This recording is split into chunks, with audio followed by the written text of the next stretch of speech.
This is example 3, check understanding 3A on page 64.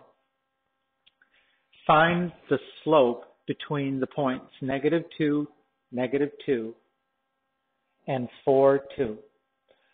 So we should know that the slope represents the tilt of the line as you're looking at it from left to right. So in this case, since the line as it goes from left to right looks like it's going up, that is a positive slope. Okay, the way that we calculate the slope, which is represented by the lowercase letter m,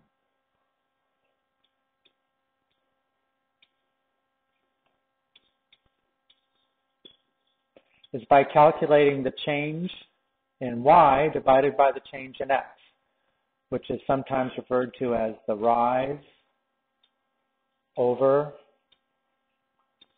the run.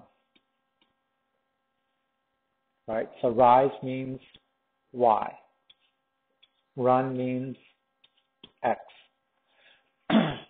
So if I make a triangle out of this, I can see,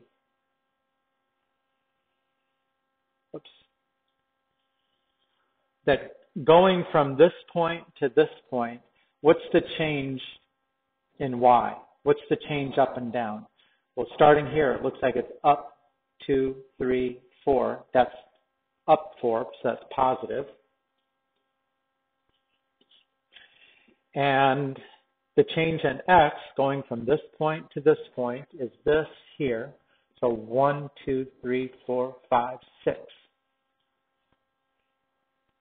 which is 2/3.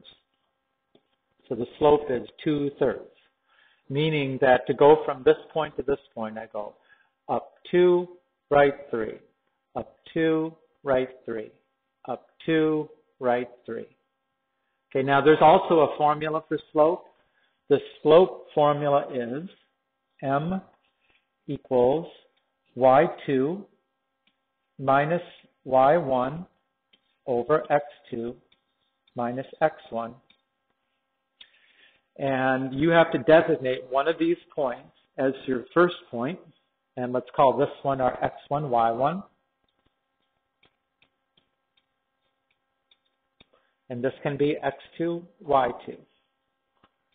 Now, you could have reversed those designations, and you'll still get the same value for slope.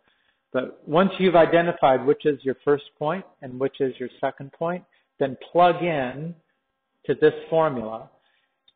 Okay, y2 is 2.